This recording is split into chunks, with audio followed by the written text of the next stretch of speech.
The education system, at least in America, does a very lackluster job at preparing students for life after school. I'm sure plenty of students have felt like school hasn't taught them or is currently not teaching them anything of importance or relevance to whatever their future ambitions might be. Anyone who's gone through school has heard grievances along the lines of, "What's the point of this?" or "This is useless to me, I'm not even going to use this for my degree." But while these grievances are mostly the juvenile complaints of children who might not have a solid idea of what they want to do once they enter the working world, there's a bit of merit to these complaints. The traditional subjects like history, math, and language are indeed very important as they lay the foundation of skills that one will be able to utilize plenty of times in life. Though as important as those subjects are, there's a decently big concern about the lack of schools actually teaching students life skills that will be arguably a little more important than what's currently taught, namely financial literacy and professionalism. Let me explain. I shouldn't need to explain why being financially literate is incredibly important to living, especially in today's times where the entire world has been absolutely ravaged by the recession caused by the COVID pandemic. The inflation that came with it still lingering to this day. So for students who are soon to enter the working world, knowing how to properly manage their finances is more important now than it's ever been. However, with a lack of financial literacy courses in most schools, the youth will be unprepared to deal with such important matters. What if someone finds himself in a difficult financial situation that could have been avoided had they been properly taught on how to deal with it? Or what if someone thinks they know what they're doing financially, but then finds out the reality of what little they actually know about it in a very, very harsh way? Citibank's Credit Ad, a financial education program, conducted an annual survey in 2005, surveying 10,060 college juniors and seniors at four-year colleges and universities. Results show that there may be a gap in what students think they know versus what they do know. 80% of upperclassmen said they felt knowledgeable about managing their finances after they graduate, though nearly half of such students make what's deemed as significant credit mistakes. 24% of students have written a check that bounced. 32% of students have either missed or been late on a credit card payment. 72% of upperclassmen haven't requested a copy of the credit report.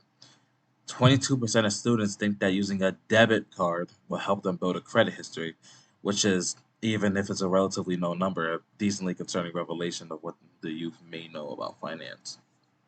In college professor Peter Davies' book, Secondary School Students' Understanding of the Financial System, he raises a point that financial literacy has generally been viewed as a personal responsibility, and because of that, schools aren't held responsible for teaching students anything other than traditional courses. Everyone is expected to have a grasp of financial knowledge and skills, which isn't fair to the students, most of whom don't have the opportunity for a formal education in financial literacy, nor is it fair to those who may not have someone to teach them to begin with. But wouldn't one be able to teach themselves, one may ask? We live in a great age of the World Wide Web, with plenty of resources and people are willing to offer advice for free, or sometimes not free. The internet, while bountiful in resources, isn't exactly always trustworthy.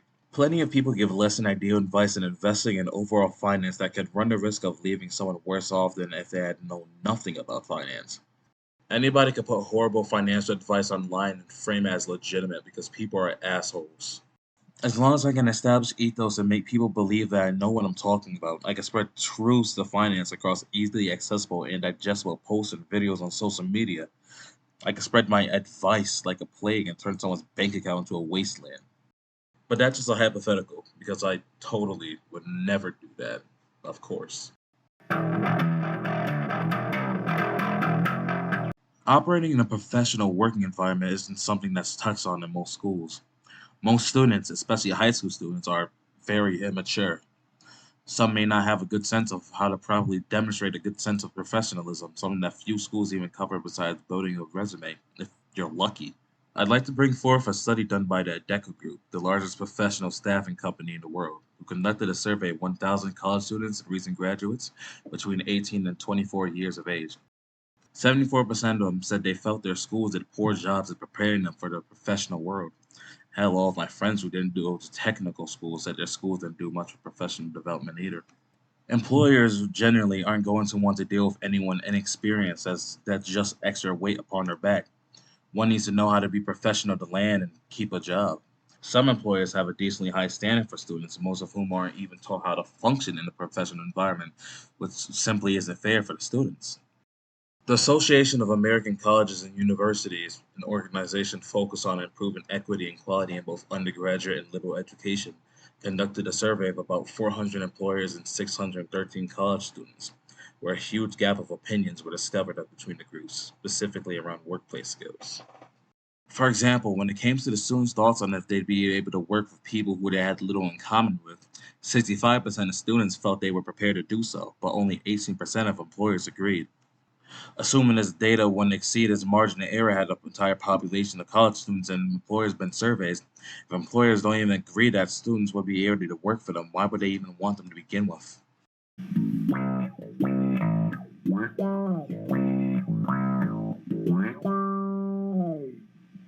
So, if all this complaining I've done for the past 4-ish minutes, surely there's a solution in mind to fix this problem of a lack of student preparation for important life skills. Well, yeah.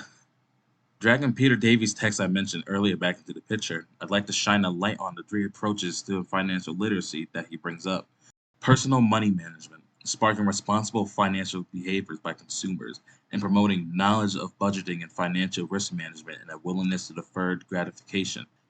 Critical financial consumption, sparking critical consumer behavior to encourage efficient financial markets, and promoting knowledge of the range of available financial products and capacity to identify which financial products will be good for them.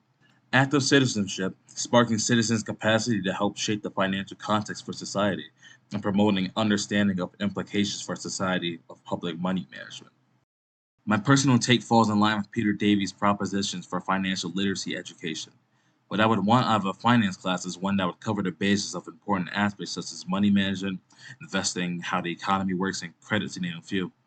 I personally took an elective college level finance class in my senior year of high school that touched on topics such as interest, the economy, the Federal Reserve, and recessions. Without that class, I wouldn't know something as important as how banks work or how interest accumulates and how to calculate it to make informed judgments on investment. I'd also want professional development classes that would go over the core values of professionalism and how to survive in a working environment. On top of hosting these classes, they need to be mandatory, as there's no reason why they shouldn't be a main course alongside the traditional one. Presenting them in the form of a seminar won't interest anybody, and having it as an elective would only draw the attention of those interested in taking those classes, which could be detrimental because not everybody would be willing to take an elective if they already have to focus on their classes that are required, as it would add on to the workload, simply put. However, there just isn't one set answer for how to fix the problem of students and their lack of preparation for life after education. This is a rather open ended question with many different ways to go about solving it. I implore anybody who's interested in the topic, if someone does end up watching this to begin with, maybe give your thoughts as well to what could be done to solve this issue. Thank you for listening. I'm DeLeon, and you take care of yourself.